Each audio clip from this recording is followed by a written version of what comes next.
we're just going to figure out. We are going to figure things out.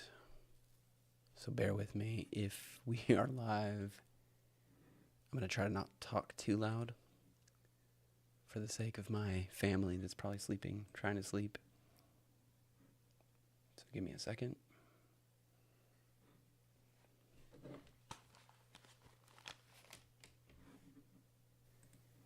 I'm going to try to not talk too loud.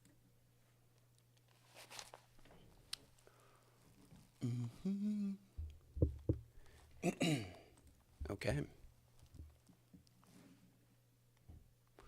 Man, where to begin? Where to begin? It's been a while. I'm going to make sure audio is okay. I've made a few videos, but I haven't done a live stream from the new location, so I'm trying to work out the bugs, trying to work out the kinks. I always feel like the audio is a little bit low, and then so when I have to talk quiet, it's always going to be even, I don't know, I feel like it's even lower. I used to have my audio thing right in front of me so I could see where the spikes were. Oh no, I went the wrong way. Thank you, Lynn. This would be the test to see who's still around, who still remembers the Strange Theology podcast, who has their notifications set. So, Lynn, good to see you. Good to see you. It's been a while. I'm gonna go through a few things as long as tonight. Yeah. Okay. Well, thank you. I know it's probably gonna be that way. Yeah, we'll see. I'll go through a few things tonight, see where we go with it. I'm going to try to take things kind of a little less seriously. I've got a video coming out tomorrow, and I felt like I just took the subject way too seriously. If you have been following any of what I have been doing in this sort of study of the sort of the language that we use around Jesus, and it really all started many moons ago. There was a debate. It was this one. It was this apostate prophet, and who else was on this live stream? Sorry for the ads. I got to get back onto the. It was apostate prophet, inspiring philosophy. That's who I'm thinking of, and then this other guy, David Wood. And I mean, it just struck me as being so odd that they kept going back to this idea of Jesus as a Jew without really explaining it. And I always felt like if you need to say that, then explain it. And they were debating with Kim Iverson, who was saying Jesus is not a Jew. But of course, Kim Iverson didn't explain it very well either. And so you have these two groups of people, both claiming to know something about Jesus, but nobody really digging deep into the language. Almighty Om, good to see you. And so I think the language is really important, and in particular, names are very important. And so, when you look at the Greek here, it's the word Judaios, and I've brought this up in several podcasts, but it's really Judean is, I think, the better translation for the most part. I'm okay when people make the claim that translating Judaios as Jew is better, but just you have to explain why you think that. And it's weird. I thought I selected this stream. I can't really manage my stream. Okay. Hopefully I'm still live. But so again, it's go ahead and use the language, but explain what you mean by the language. And I just don't feel like people are doing that. So I'm taking it upon myself to try to explain the language that I think is sort of more helpful. Yeah, and that's what it seemed like. And I wonder, Almighty Ohm's point here is AP and David Wood are speaking to a deeply connected audience So I think maybe they expect you to know their stance already. And I think that's true. And I think that a lot of people will talk past each other because of those assumptions. And I think we just live in a world where we can no longer make those assumptions. I think it's a good thing not to make those assumptions, in the sense that I might be using language that I think is familiar to my audience, and yet I have to realize that if I'm going to put that out on a podcast, that my audience is very global, and so I mean, I could have normie evangelicals, I could have ortho bros, I could have, certainly there are some of the Jewish people within sort of the TLC and adjacent groups of people that have found my videos. They've been very critical of my videos, and that's fine.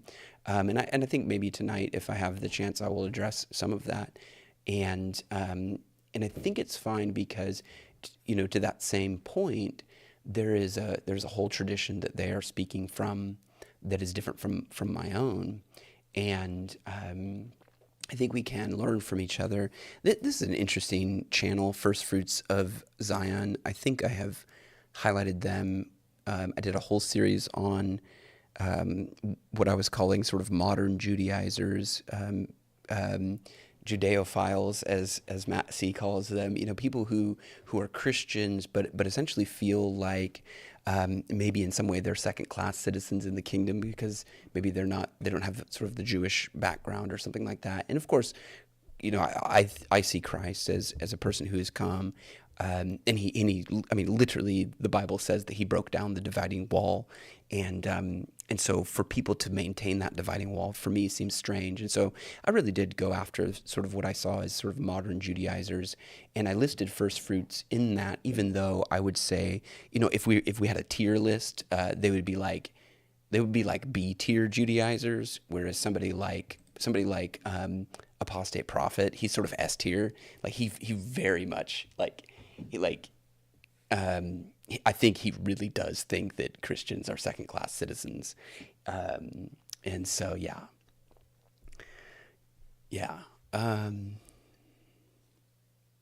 Psychology tells us that isolates us from the audience. Yeah, and I wonder if we're just in a world, where isolation is clearly possible, but almost seems like in some ways it's harder. Sorry, Lynn, I missed one of yours. Apparently, there are 3 different lineages of Jewish people in Jesus' time. Well, let's look into that. So the video that I have coming out on, what's today? Tuesday. The video I have coming out on Wednesday is this one right here. Let me see. It's a members only right now, but we're going to look at John's use of Judaios, which is translated Jew. Judaion is the plural, Jews. And we're going to look at how John uses this word in detail, because I think that's really important. Ultimately, I didn't, so this video here provoked that. So that's why I'm looking at this video. I didn't really cover it here because it's just kind of annoying to do the clip back and forth thing, which I may end up doing.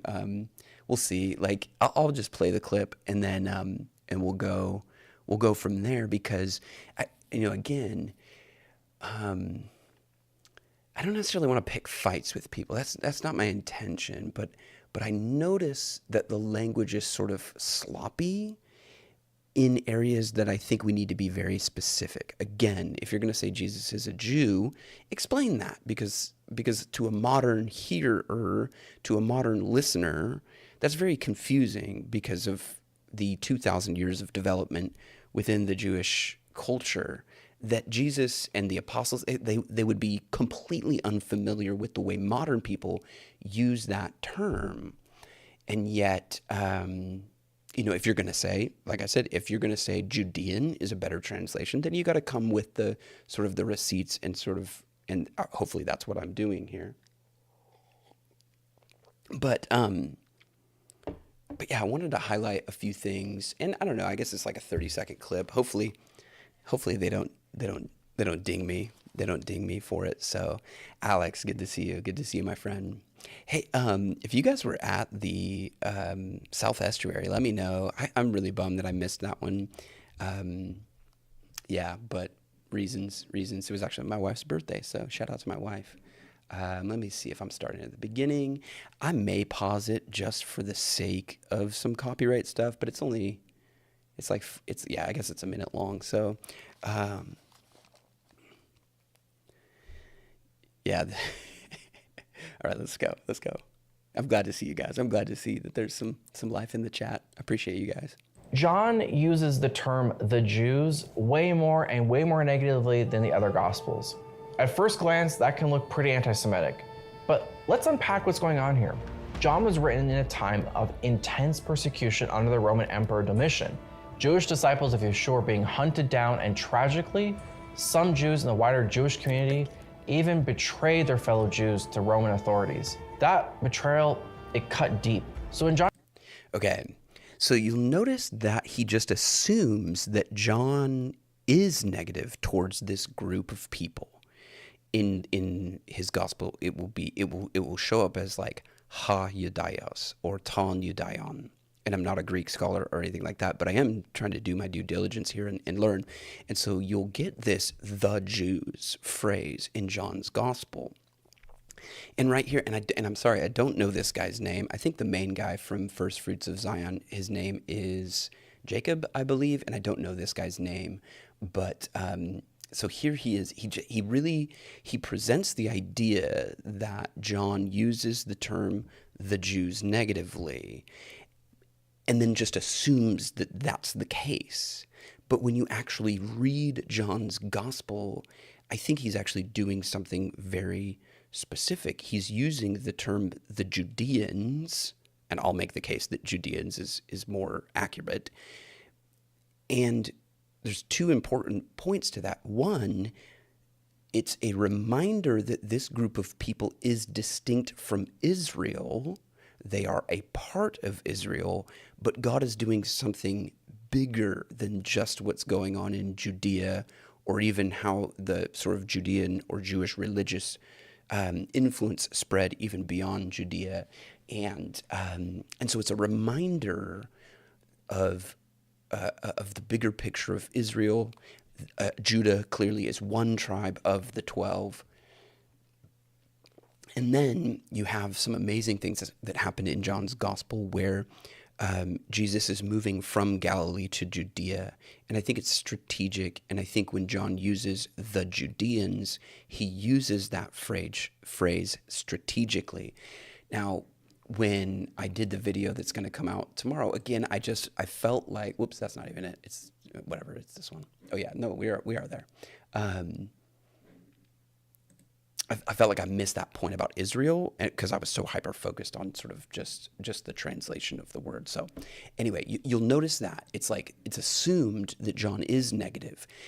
John is not negative to the group that he calls ha-Judeos, the Jews or the Judeans. He's not negative, but he is specific.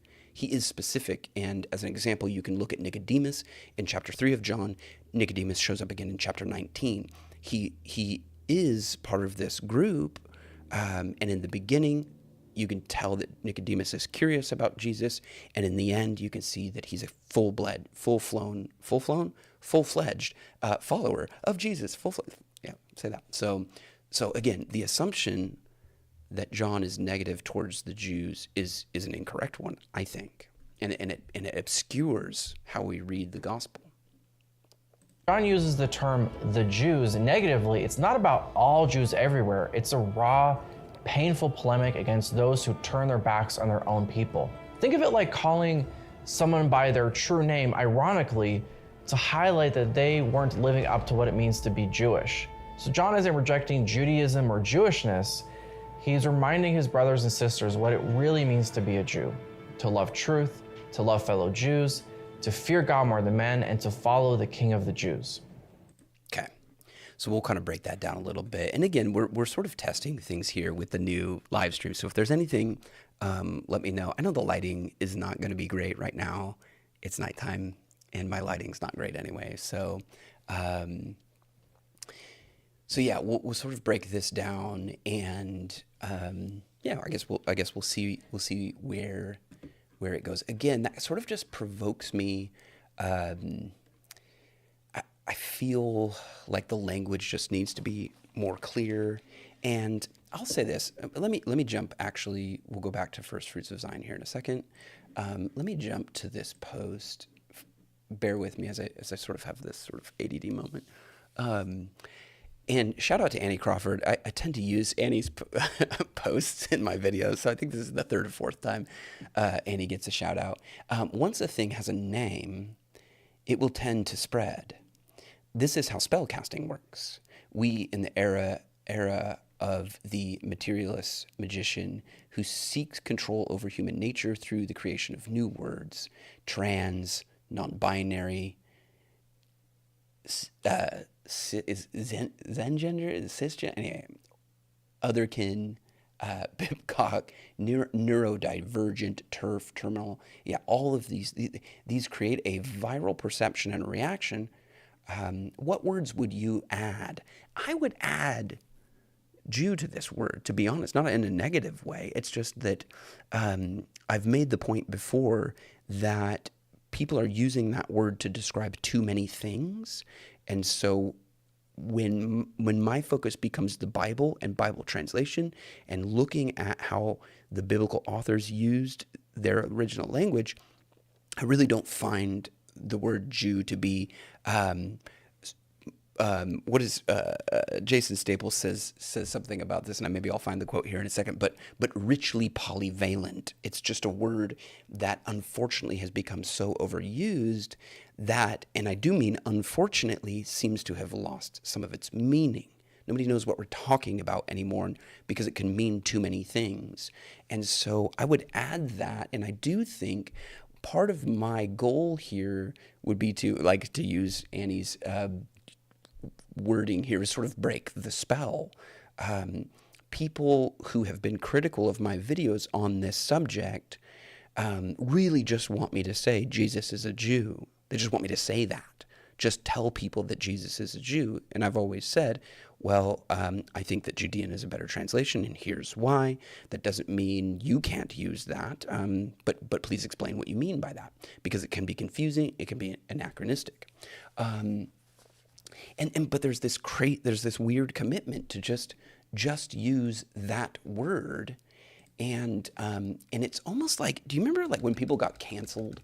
It was like you used the wrong word, and you need to be canceled for it, right?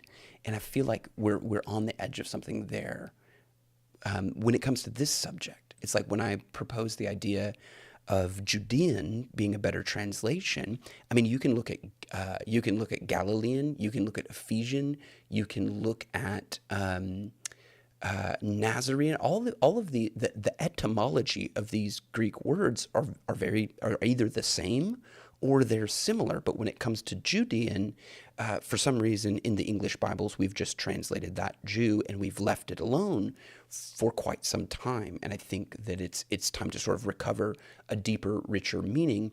That doesn't mean that we are trying to get rid of sort of a Jewish heritage. I think actually we're trying to find a Judean heritage that maybe has been overlooked.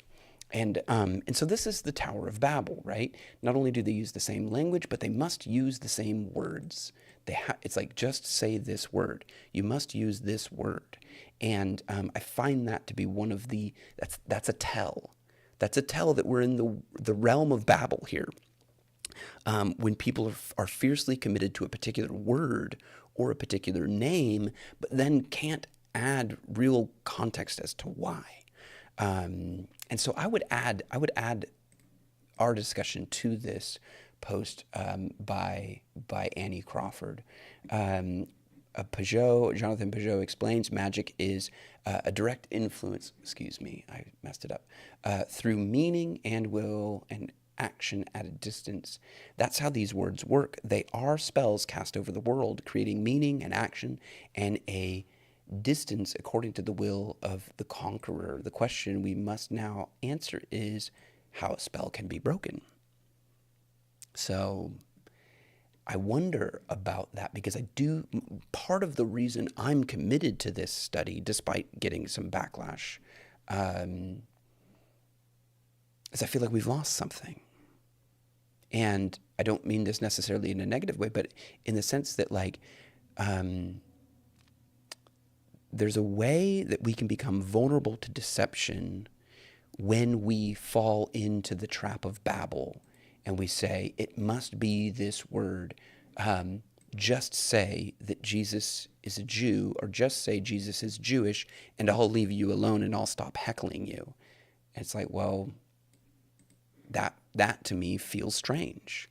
And it makes me it makes me want to fight against the whole idea even more. Because again, what do you mean by that? So Jesus did say, this is Alex, Jesus did say that he was going to be taking the message to the Jews first and then to the Gentiles. Nothing negative about that. Judean does sound better. Yeah. Again, Gentile, think about that. I mean, that would be a ethnic group of people. Of course, it's essentially meant to mean the nations, all of the rest of the world, all of the non-Jewish nations. And so when you see Judea, Samaria, and the othermost parts of the earth, that's what it is. Go to the Judeans, and then the Samaria, and then the uttermost parts of the earth. And the reason is, and this is kind of something that I will have to unpack a little bit more, but the reason is because, I need to. There's a chat that's in the background of this that's in my mind, and I don't have permission to share the group chat, but we were talking about how the kingdom of God is a resurrected kingdom. It is the resurrected Israel. And where is the verse where it's in Isaiah when he talks about the stump of Jesse, right? Is it it's like in the 20s, right? I'm not going to remember. If somebody knows, let me know. But, the idea in Isaiah leading up to that passage is that the forest is completely decimated. There are no trees anymore. And so basically all of Israel, all of the 12 tribes have been decimated. Judah is being decimated, and there's really and it even says in Isaiah writes that the remnant will be so small that a child will be able to number, and so I thought, okay, well, what's the first number that a child learns? It's the number 1, right? And so there's one faithful member of the remnant left. And out of the stump of Jesse, that shoot grows, right? So Jesus is the shoot. Out of the stump of Jesse is dead, and yet Jesus is alive. And so you see that the northern kingdom of Israel has died. The Judean kingdom of Israel has almost died, and yet Jesus emerges out of that Judean kingdom. Of course, he is of the tribe of Judah. He's the king of the Jews, which is why it's ironic when Pilate writes over his cross that he's the Nazarene, the king of the Judeans, right? This idea. Okay, so I've kind of gotten off. Thank you, Alex, for that. And Alex and maybe others that are in the chat. This would be helpful so that I don't feel like I'm in an echo chamber of my own making. But if you would do me a favor and read through the Gospels, and particularly maybe the Gospel of John, and wherever the English has it translated Jew, look at the context, and then note how often the context is actually geography. It's actually geographical, and so Judean really does. It not only does it make sense with the context of the Bible, particularly I'm in the Gospel of John studying this, but Matthew is there's also some very clear places in Matthew. Not only is it seem to make sense with the context, but also the deeper meaning of Jesus uniting the kingdom of Israel, because the kingdom of Israel was divided between Israel in the north, which is Ephraim, and Judah in the south, right? So watch this. I'll give you an example. If we go to John 11, this is the resurrection of Lazarus. The resurrection of Lazarus. And after the Judeans, after the Jews, notice, they witness this resurrection. Again, the resurrected kingdom is what we're sort of dealing with. It's and I point this out in the video tomorrow that's going to go out, but it's a 51-minute long video, so you may not get to this point. When Jesus therefore saw them weeping. Okay, so here Jesus is mourning with the Jews. So going back to the point of this video here with the first fruits of Zion, he says, well, John uses the term negatively. And I'm like, not really, because here you see Jesus weeping with the Judeans. He's weeping with the sisters of Lazarus. He's weeping with these Jewish people. He mourns with them. He's not their enemy. They're not his enemy. But some of them said, could not this man have opened, who opened the eyes of the blind, have kept this man from dying? Jesus, again, being deeply moved within him, came to the tomb. All right, and so Jesus said, you would see the glory of God. We're going to see the glory of God in the resurrected Lazarus, right? Foreshadowing the resurrected kingdom, foreshadowing our resurrection. And therefore, many of the Jews, or Judeans, if you will, who came to Mary and saw that he had done, they believed in him. But some of them went to the Pharisees and told them this thing about that Jesus had done. Now, if this term Jew is simply a religious term and not a political or geographic term, you sort of have this Pharisee group that is a religious group, clearly. Now, I think they're from the Judeans, but this word, Judaios, is, again, richly polyvalent. It includes ethnicity, geography, and even a political group that will clearly say, we have no king but Caesar, which is political. And so watch this. Okay, so Jesus, again, the language is really important. And if we understand what Jesus is doing in this Judean region with these Judean people, now you begin to understand why right after this group of Judean people see the resurrection, they begin to believe in Jesus. He goes to a city called Ephraim, which would be, Ephraim is the northern kingdom. So Judea begins to receive the message of Jesus. So he goes to the northern kingdom. He goes to Ephraim. And Jesus does this all throughout the Gospel of John. He goes back and forth.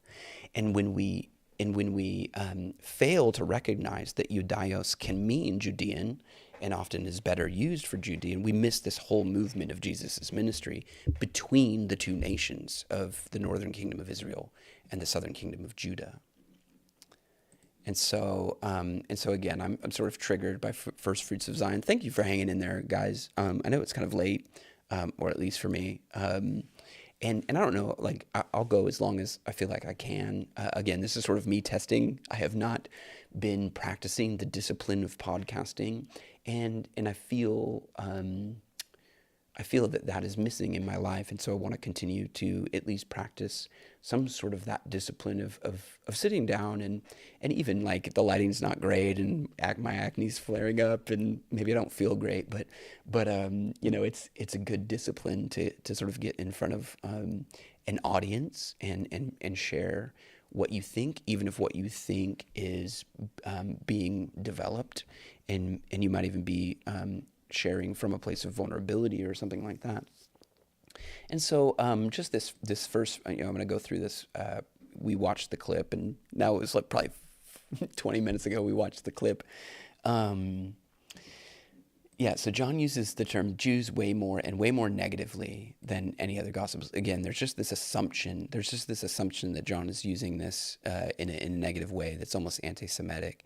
And the video doesn't justify this, it just says it, the attitude towards these people, towards the Jews.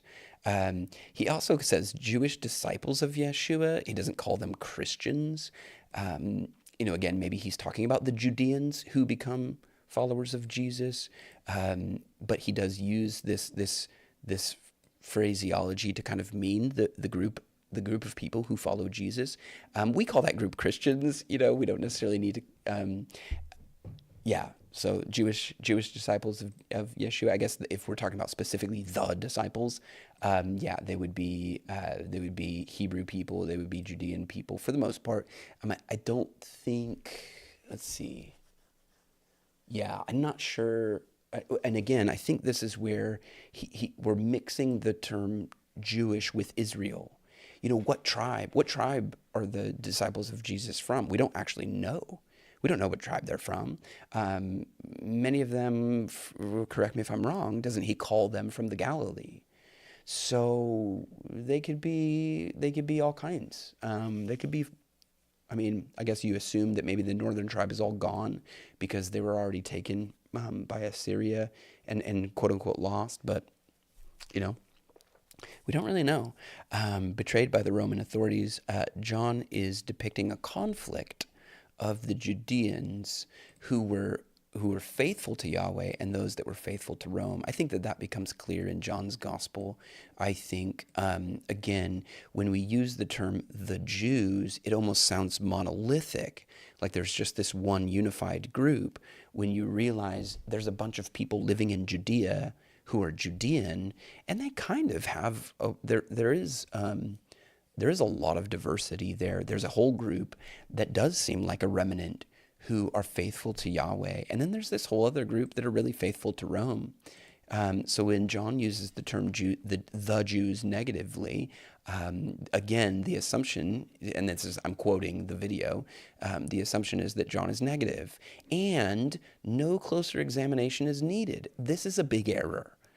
And I really do think this is one of the problems that people run into when, like this Kim Iverson video, they just keep banging their heads against the wall going, Jesus is a Jew, Jesus is a Jew. It's so stupid to think that Jesus isn't a Jew. He's clearly a Jew. Jesus is a Jew. And it's like, guys, you never pause to think, what are you saying? Like, what do you mean by this? What do you mean by this? And that's an error. It's an error not to look closer and examine these things closer. I do agree with some of this video, though. Think like calling someone by their true name. I do think John is sort of unironically calling for the Judean people to turn away from this kind of ethnopolitical religious system that has sort of kept them in bondage. I mean, you can read Matthew, what is it, Matthew 25? I mean, it clearly depicts the bondage that the Judean religious leaders were putting on the people of Judea. They weren't living up to what it means to be Jewish. Okay. And John is provoking the Judeans to examine their loyalty all through the gospel. I already talked about Nicodemus as an example. So John isn't rejecting this. This is where I do disagree, and we'll get to this maybe if I have time. I'll read some more from someone. It's just comments from someone who is pretty critical of my videos that I'm making on this subject. So John isn't rejecting Judaism or Jewishness. John is not rejecting, and here's what I'm saying. John is not rejecting Judah's place in God's plan. That would be correct. That would be a more accurate and more careful way to phrase this. Because John is strongly against Judaism, I would say. John is very critical of the religious system in the first century in Judea, whether that be Pharisees, right? But this idea that John's not against Judaism. Did you read the gospel? I mean, Jesus calls the Pharisees sons of the devil, doesn't he? Now, again, that would be a specific religious group within the broader group of Judeans. And then the group of Judeans would fit into this bigger group called Israel. And yet a lot of people just go, well, just use the term Jew for everything. And it's like, I want that word to mean something. And when you tell me to use it for everything, I feel like I'm losing its meaning. So let's get back to using it in a meaningful way. And so there, you can, if you feel like I'm ever critical, excuse me, I've lost my shoe.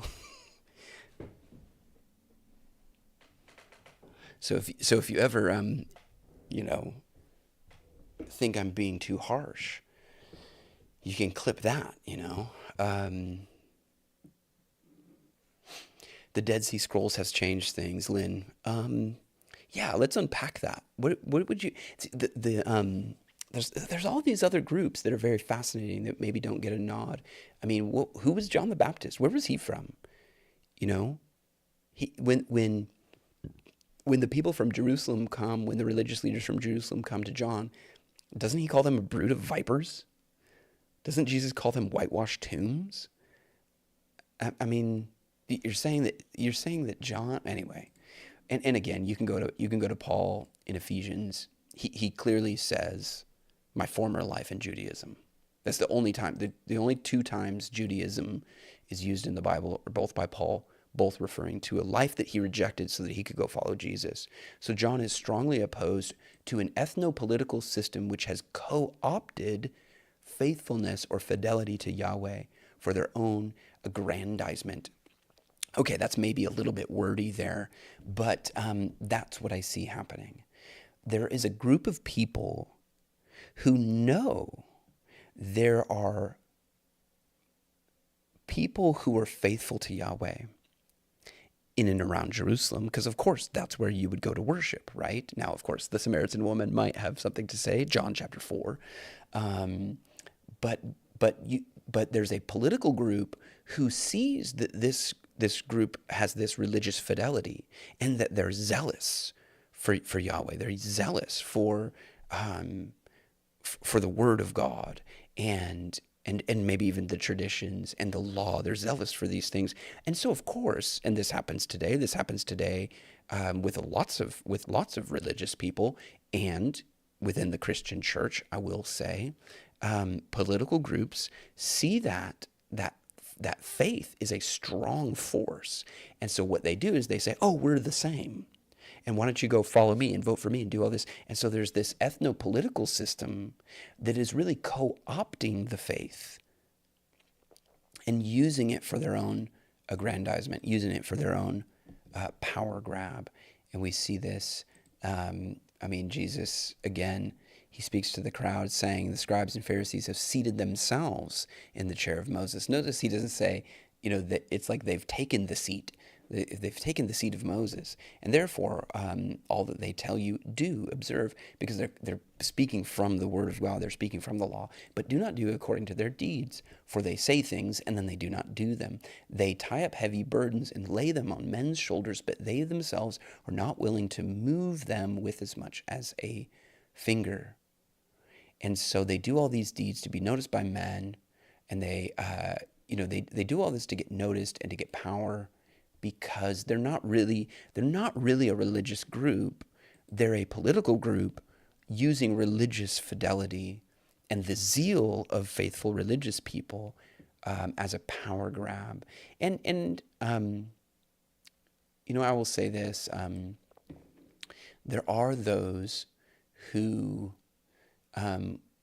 would say we need to maintain the translation of Jew here because of its religious connotation, and we don't want to lose the religious connotation. And I would say that's fine. I would agree with that. But I think when you emphasize the religious context of this word, you miss the social political context of the word. And John, I think, does a good job of drawing that out throughout his gospel. Yeah, Matthew chapter 3 is quite something. 23 is quite something. Yeah, and so again, it's just weird. And again, I'm not trying to pick a fight, but I am trying to get at something here.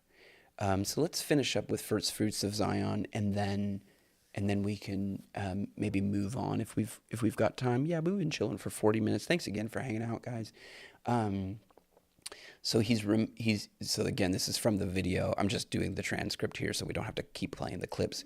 He's reminding his brothers and sisters what it really means to be a Jew, to love truth, to love fellow Jews and fear God more than men and follow the King of the Jews. And I just said, I don't think this is a great look. if that's what it means. It doesn't just means love this tribe, love people in your tribe.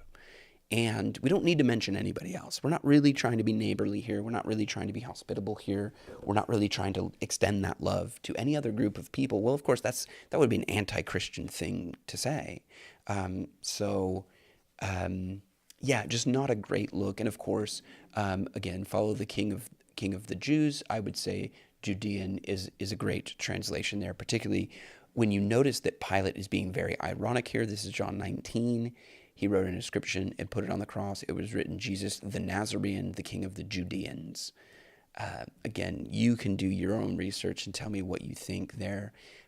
I think when you understand what the word means, Judaios, Judaion here, which would be plural. Again, I'm learning these things, so bear with me. But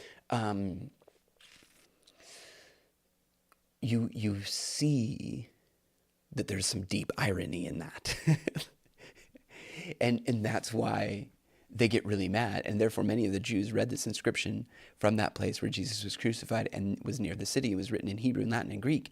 And so the chief priests of the Judeans were saying to Pilate, do not write the king of the Judeans, but that he said, I am the king of the Judeans, right? So they don't want it to be there. They get really mad. And then Pilate says, what I have written. And of course, this would be a slight to the Judean political and religious elite of the time to have a Nazarene as their king. Like, that's the joke. That's the joke that Pilate is making. So of course they get mad for good reason. And so again, I said I'm not picking a fight, but I do think this, and I'll read this, and hopefully, RJ, you don't mind. I think your name is pretty, you're pretty anonymous. So hopefully, that being here, you get it. Yeah, RJ wrote me a script, just to say, here's what you should be saying. Here's what you should be saying on this subject, from a Jewish perspective. And so my comment is, I'm not your hostage, and I don't need your script, but thank you. I do think it's illuminating to some degree, and so we might read through some of it, maybe all of it, because I do think there is actually some points. It's AI generated. He didn't write this himself, but there's one point in here that I really do want to draw out, and then maybe you guys can give me your feedback on this. Again, I realize why some people maybe don't want to push on this issue, because it is so triggering for some people, and for whatever reason I think what happens is, in our modern context, particularly online, this can sound like just something to be triggered by. But when you realize, like, as a Christian person, I'm deeply committed to understanding the Word of God, the way the original authors wrote it, and the way God inspired it. And so if there's a word that comes in between me and understanding what God's intent is, or what the original author's intent is, and that word is obscuring the meaning that I'm pursuing, then I need to really push on that, and I need to get a really a robust understanding of what's going on there. And I don't know why most English Bibles, or not most, basically all, it's basically all throughout the English Bibles from the time we translated the Bible into English, the word Judeos was translated into Jew rather than Judean, despite the fact, again, Galilean, Ephesian, and all these other words following the same etymology. So, for example, and I probably don't have this right, but like Galilean would be like Galileos, or like Ephesian would be I don't have that one, but like, so you see the etymology there. There's a place name, and then the ios, or in the Greek alphabet, is the suffix that is put on there, just like how you would say somebody's a Californian, right? So we do the same thing today, and so so anyway, it's the place name, Judea, and someone from the region of Judea is a Judean, and yet the English Bible translates that Jew, and I think, unfortunately, at times that can obscure the meaning. And so here we go. Here's the hostage script. Again, not a hostage. I don't need the script, but we will read it, because I do think some parts of it are potentially illuminating. And again, this is from someone who's been very critical of my work in this area. And if you find this video, let me know what you think. It's been a while since we talked. So clarifying Judean versus Jew. Opening tone is calm and invitational. Hey everyone, I want to take a moment and address the concerns that have come up in some of my recent discussions. It's about my use of the word Judean rather than Jew when discussing certain passages in the New Testament. I value open and respectful dialogue, and I also want to be clear about what I believe. And, just as importantly, what I do not believe. I need Grim Grizz to read this for me in his Grim Grizz reading voice. Textual rationale. Why Judean? In the Greek New Testament, the word Judaios can mean more than one thing depending on the context. It can mean someone ethnically from Judea, someone religiously aligned with Judaism, or someone politically tied to the region of Judea. Notice that the AI picked this up. Politically tied to the region of Judea. And I'm saying that John uses the term Judaios, particularly at the end during Jesus' trial, to highlight the political context of the word. Again, people will push for Jew because there is religious context also, and they don't want to lose that religious context. But when you do that, you lose the political context. And maybe some people would like that to be lost. They want that to be pushed aside first for whatever reason. For example, in John 19:19, Pilate writes, we just went over that, the inscription that Jesus the Nazarene, king of the Judaion, might be best translated king of the Judeans. My goal here is to highlight historical context, not to erase Jewish identity. I would say that my goal here is to discover the Judean identity that I read about in Scripture. Again, you may use the term Jewish. That's fine. You can use that term. But that's not the word that the authors of the New Testament are using. They would not really understand the word. Again, it's anachronistic in my opinion, because they would not understand this word Jewish the way modern readers understand that word. But again, use it. Just have a good rationale for why you're using it. Clear distance from anti-Semitism. I also want to be absolutely clear. I'm not denying that Jesus was Jewish. Actually, I might disagree with that. Again, I won't say that. Other people can say that. I just need a rationale for why you say it. And then the question is, why so serious? Like, why is this the sticking point for so many people? It's like, just say it, just say this. And again, we're back in Babel, man. We don't need to all use the same words. And I'm not trying to diminish Jewish people's role in God's story. And again, I would say, I think we've lost the Judean people. Like, where are the Judean people? We have obscured that by using a word that probably the first century Judeans would not recognize. They would not maybe have said this of themselves. Again, region and religion, or maybe even ethnicity and religion, are pretty modern ideas here. Your region and your religion were closely tied in the ancient world. So to be a Judean meant a lot about your religious beliefs. I don't need another, I don't need and if I needed another religious word, I have those words: Pharisee, Sadducee, scribe, priest, Levite. I could say, an Essean. I have other words if I need those words to talk about the religious sect that this person belongs to. And of course, John uses those when he needs them. And all the authors of the New Testament use those words. People's role in God's story. Okay, why? So here's my question. And this is, again, I'm not trying to pick a fight here, but I am trying to get at something. Why did Jewish people demand that I say Jesus is Jewish when they disagree with everything Jesus did or said? Am I missing something here? It's like, this is a Jewish person writing this to me through an AI, right? And it's really important to him that I say Jesus is Jewish. But if I said that, you would also say in the same breath that you basically disagree with everything Jesus did or said. So if he's Jewish and you're Jewish and you disagree on everything, what are you saying? Like, what am I missing here?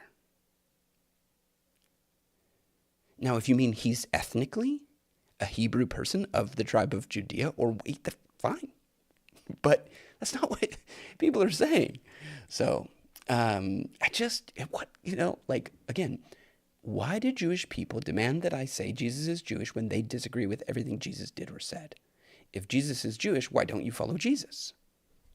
Because again, I think maybe at some point he was the single remaining remnant of those who were faithful to Yahweh. That might be a stretch, but again, and maybe I'll find that passage in Isaiah, but it's like everything is a waste.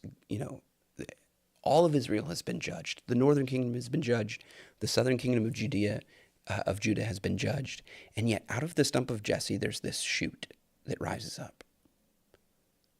The one, there's that other passage where it's like they will grab the hem of a Yehudi, it's in the Hebrew, and say, we know that God is with you. And it's like that does happen to Jesus in the Gospels. The Greeks come and they almost apprehend Jesus, the Judean, the Yehudi, the one the one faithful Jewish man, if you will.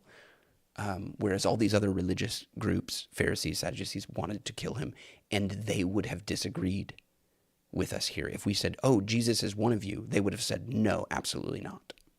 In fact, that was a claim worth death. So I strongly reject any attempt to use this translation's choice as a weapon against Jewish people. I would agree with this. Sadly, in the past, some theologians misused language like this to fuel anti-Semitism, and I do not want to walk down that road. Anti-Semitism has no place in Christian theology or in my work, and I would agree with that. I would definitely agree with that. Anti-Semitism has no place in Christian theology or in my work, and yet here's the trick, right? And this I got into. This was my conversation with Jacob Federici. It's like you want me to play by these rules, but you don't play by them. So I say this to the Jewish interlocutors of this conversation. I'm speaking as a Christian person. So to the Jewish interlocutors here, does this ethnocentrism that I would say, almost touches on racism have a place in your theology? And if not, you have to address that, right? Because I hear a lot of, there's this sense that, well, if you're not Jewish, you don't really get it. It's like, wow, that's racist. So, I mean, again, this is how the Gentiles see it, of course. Affirming Jewish identity and continuity. The Jewish people are central to the big Bible story. Again, I would say the Judean people. I think that's the more precise language. What do you mean by this? The Judean people are central to the biblical story. If we're talking about the biblical story, not, after 70 AD, not after the writing of the works of the Old Testament, New Testament, we're talking about the biblical story here. So if you want to talk about modern Judaism, that's a whole different conversation, Jesus himself was born of the line of David, rooted in Israel's promise, and ministered within that world. Now, I've said that Jesus participated in a religious system that he was superior to. He's superior to this religious system, and yet he walks around. And of course, he offends everybody at every moment. When he goes into the synagogue and he teaches, yes, he does go into the synagogue, and yes, he does teach. And then he offends all the religious elite. So he's participating with it, but he's superior to it. To claim otherwise is to distort the gospel.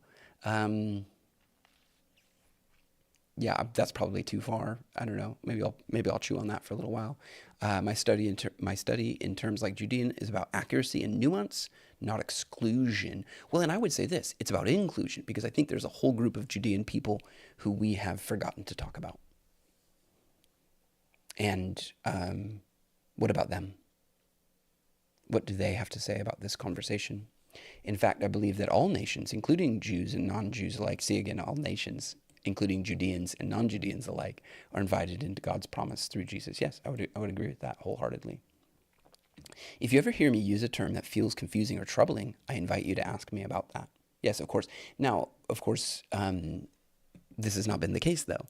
You hear a term, and again, I'm talking about again, the people who would take the different stance on this, whether they be Jewish or Christian or whatever. This conversation has been very triggering for some people. So it's not like they hear this term, they feel confused, and they're troubled by it, and then they come and politely ask me about it. They just insult me. They just say, you're a moron. There's no conversation about it. So my goal is to honor Jesus. And yeah, that's always been my goal. And I've said that from the very beginning. I want to know who Jesus is. The scriptures and the heritage of Israel, not to diminish anyone. Dialogue is how we grow. And I welcome your questions. Peace to you, and thank you for letting me clarify. This approach shows that you're serious about linguistic accuracy, explicitly rejects anti-Semitism, acknowledges the historical baggage that RJ has pointed out, and positions you as open, humble, in a pastoral tone. Well, thank you, AI brain. But, again, I will say, as much as I'm sort of joking and saying, this reads like a hostage script, I do think there's something to be learned from that. I do think it's telling.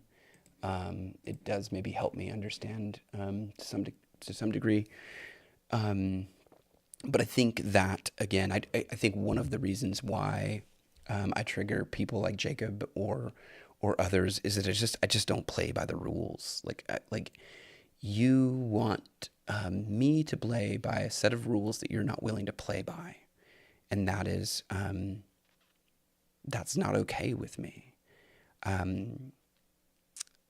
I don't need. See, I'll say this, and I don't. I don't want to pick on just another group of people, but when I talk to people who are part of Christian cults, I hear the same thing. Whether they be, whatever, LDS or whatever. Like I don't necessarily need to name names, but essentially, they will say, if you're not one of us, you don't get it, And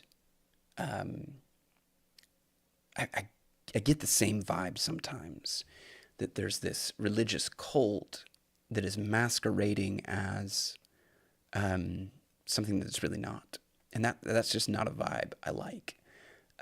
So this is actually a quote from Jason Staples, and it gets back probably to where we began a little bit. And thank you again for hanging in there. We're about an hour, so that's good. That's good. I wasn't sure how long I was going to be able to talk for, how long my voice was going to hold up. But Jason Staples, this is it Paul and the Resurrection of Israel? I'm reading his book right now, and I'll do some more with it. But Israel cannot be treated as merely an alternative.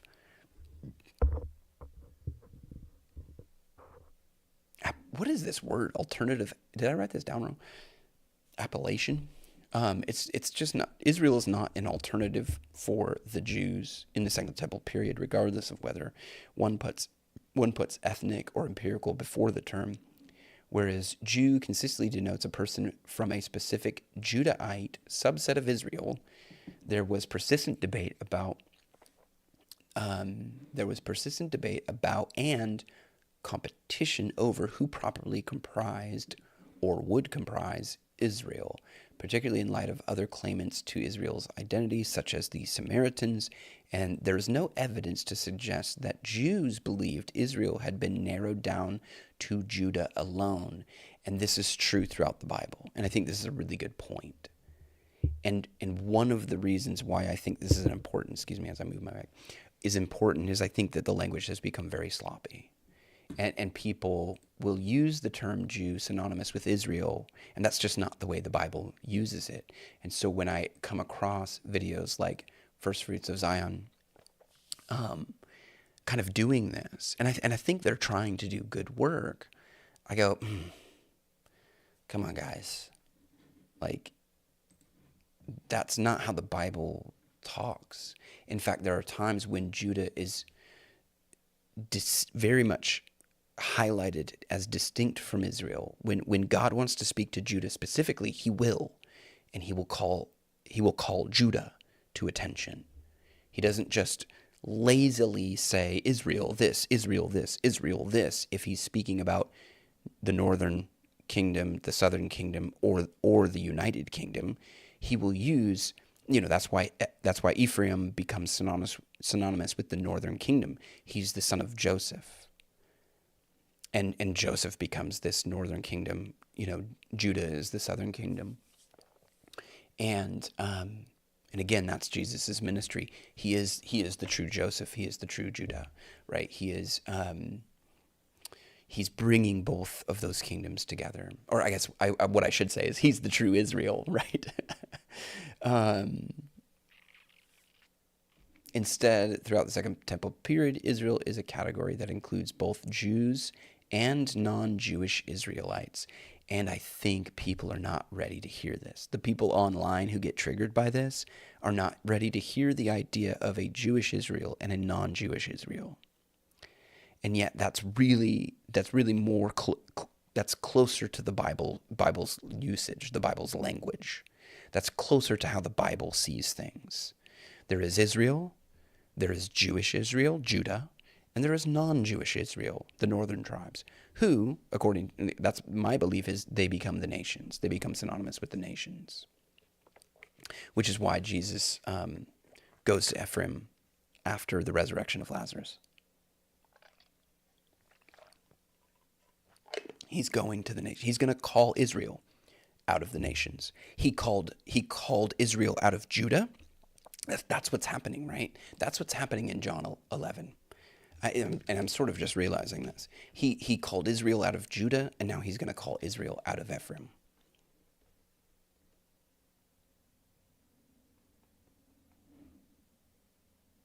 And look again at the political nature of this, right? Okay, just again, think about that. Think about what I just said. He calls Israel out of Judah, and then he will call Israel out of the nations. Therefore, many Judeans who had come to Mary and saw what he had done believed in him. So there's this group that do believe in Jesus from Judah. But some of them, being the Judeans, went to the Pharisees and told them the things which Jesus has done, and watch what happens. Therefore the chief priests and the Pharisees convened a council, and they were saying, "What are we doing? For this man is performing many signs. If we let him go on like this, all men will believe in him, and the Romans will come and take away both our place, Judea, and our nation." They are a political group. They don't want to lose the political power that they have, that Rome allows them to have. And that is the group that rejects Jesus. There's a whole nother group of Judeans who believe in him. And that's why the names are important. Judea, Ephraim. And that's why, to sort of go full circle, I do think there's something of a spell being broken.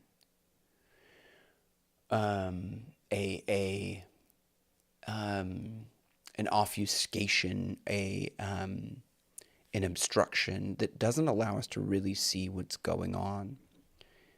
And you see it. I think people are waking up. Dinesh just gets completely ratioed in this post. When did Jesus say, "I have had it with Judaism, I'm done, I'm out, I'm starting a new religion that bears my name. From now on, I should be considered the former Jew and the first Christian"? Again, you can be a Judean and a Christian. And then he just gets ratioed. And I thought one of these was good. I think the spell is breaking. Judaism? Are you new to the Bible? Shout out to Gabe K here. The law wasn't only given to the tribe of Judah. See, he gets it. It was given to all tribes of Israel and fulfilled in Christ, and therefore the nations.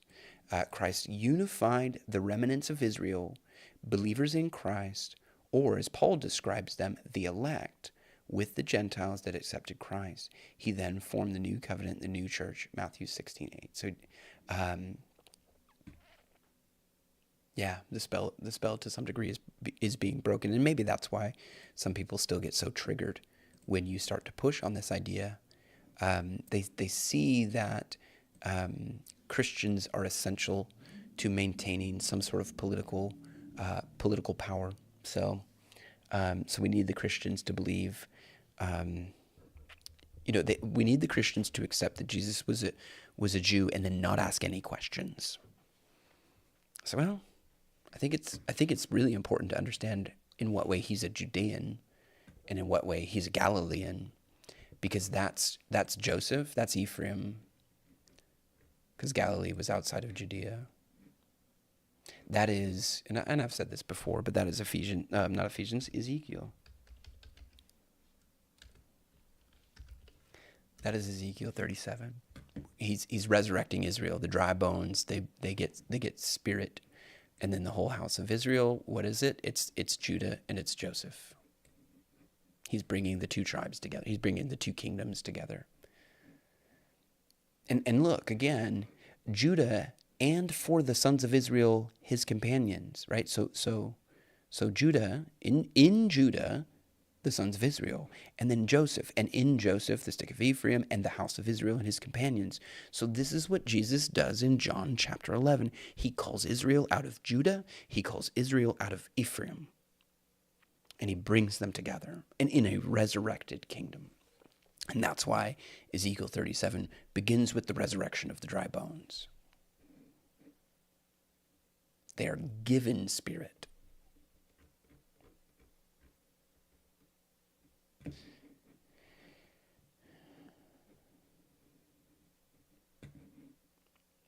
Prophesy to these bones, say to them, and then thus says the Lord to the dry bones. Thus says the Lord God, Lord God to these dry bones. So he speaks just like in the creation of Genesis.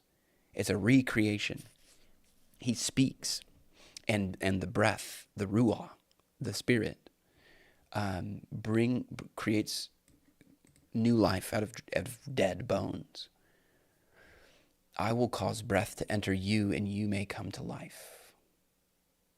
I will put sinew on you, make flesh grow back on you, cover you with skin. He does this for Adam and Eve. He covers them with skins, and he put breath in you that you may come alive, and you will know that I am the Lord. Did you notice that the outer garment of Jesus is taken off during his crucifixion? So when Adam and Eve sin, God gives them an outer garment. When Jesus is being crucified, his outer garment is taken off. He doesn't need that outer garment anymore. The true Adam doesn't need the outer garment. And then what happens after the resurrection of Jesus? It's a foreshadowing of how God will cover us, or maybe he will uncover us. I don't know. It's just, yeah. I love the Bible, man. I love it. I hope you do too. So, thank you guys for hanging in there for an hour and 8 minutes. Back at it. I don't know how regular I'll be, so forgive me. My setup is not ideal. My kids are in the room just across the hall from me, so, and maybe that's better. I don't know how bad the vocal fry is, but it usually gets pretty bad the more fired up I get. And so maybe it's not so bad. Maybe it's worse. I don't know. But yeah, I don't know how regular I will be. I'll try to get back into it. Like I said, I've got a video coming out tomorrow. Actually, I have 2 videos coming out this week. It's basically this video, which is 51 minutes long, and then I just clipped a segment from it. It's a shorter clip of it, as one does, and then I might make another clip of this talking about the Lazarus section we've covered tonight. But yeah, it'll be very interesting. I'd like to get Jason Staples' thoughts on this as well. It could be very interesting. He and I disagree on some of this, and yet I still think he's doing some very important work. He interacted with me a little bit on Twitter, and I'm trying to find that post. Sorry, I'm sort of shutting the live stream down, but also just continuing to just sort of fizzle out here, continuing to just, I don't know, go with my thought process. Gosh, there's too much here on Twitter. Where is he? Where is he? Where is he? Where is it? Up. Still better to translate Jew. So again, this is part of the conversation that we're having. And hopefully it's meaningful, but I'd ask the question. John calls Nicodemus a ruler of the Judeans. This is when Matthew writes ruler of the Gentiles. So he uses the same sentence structure. Matthew says ruler of the Gentiles, ethnos, and then here it's ruler of the Judeans. So again, the word Gentile is clearly not a religious term. We're not trying to highlight the religious nature of this group. We are talking about their geography. They are outside of Judea. And yet when John uses this same phrase, ruler of, it's the same construct. Judaios, Judeans, Judaioi. And this is another example, I think, of where Judean preserves the author's intent. And I think, again, authorial intent is the more important thing. Staples writes, it's still better to translate Jews. There's no distinction between Jew and Judean in the Greek. And the latter term is deceptive to the English ear. That's more regional rather than ethnic. And I think just the modern English ear needs to be trained better. I would think also Nicodemus's rule is defined by his being an interpreter of the Torah. But and again, it's not how Matthew uses that word. I wouldn't say I disagree wholeheartedly. It's just not the way Matthew uses the word. When he says there's no distinction between Jew and Judean, in his book, he will say that really the term Jew is shorthand for these words in the Greek. And so one question I would have for someone like Jason Staples is, then why use the shorthand if it seems to be obscuring the author's intent? I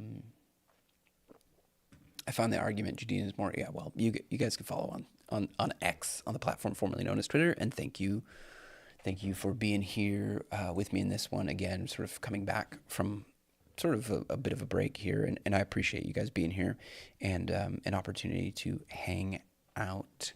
I'm just going to leave you with this for now, and I'll catch you in the next one. Thanks.